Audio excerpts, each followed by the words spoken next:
Hi guys, this is Bill from Spencer1984.com with an update about what's on the bench. I hope you all had a happy new year. Mine was pretty good, things were generally laid back, and I was able to start in on some new projects. The first of one is the first that I've completed for the year, and it's the Lotus Europa from the Circuit Wolf.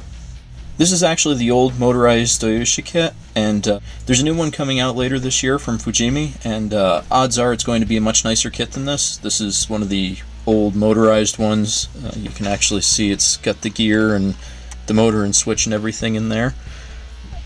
But this one's been in my collection for a while, and I wanted to actually get it finished before the new one came out.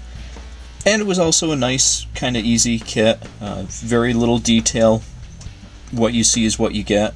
It actually had a pre-painted body, so that just needed a little cleanup and polishing. And I did do some basic detail painting and the bare metal foil around the windows and such. I also kind of redid the headlights a little bit. They were the old pin style with flat bezels behind them, and just kind of drilled them out a little bit and took off the pegs so they looked a little nicer.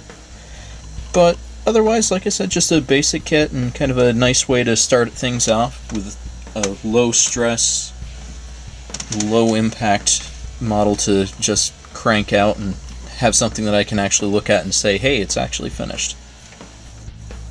I also started work on something new. This is kind of a redo of something that I did recently when I did the Jack Reacher, except this one is going to be the Chevelle that Vin Diesel had at the very end of the first Fast and Furious movie, and the pre-paint job version from Fast and Furious. And this one is being built from the Revell Snap-Tight kit. After all the problems that I had with the AMT kit, I wanted to build one of these and see what the difference was.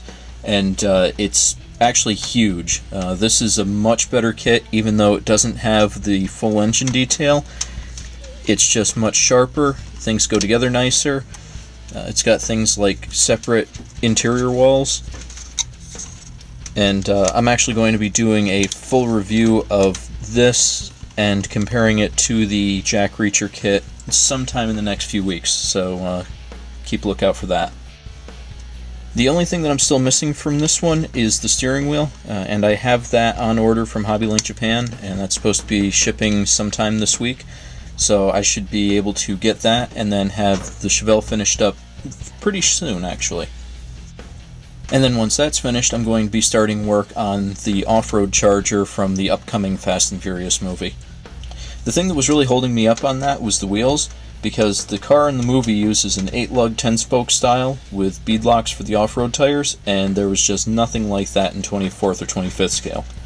So what I ended up doing is I drew up a file and had it printed at Shapeways, so that was the only way that I could get what I really wanted here without scratch building 6 individual wheels, 4 for the car and 2 for the spares.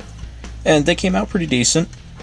They'll need a little bit of sanding, a little bit of cleanup, but no more than any other resin piece, so that's pretty decent. And so that's it for now.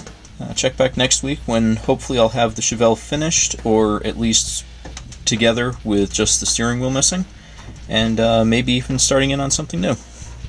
Thanks for watching.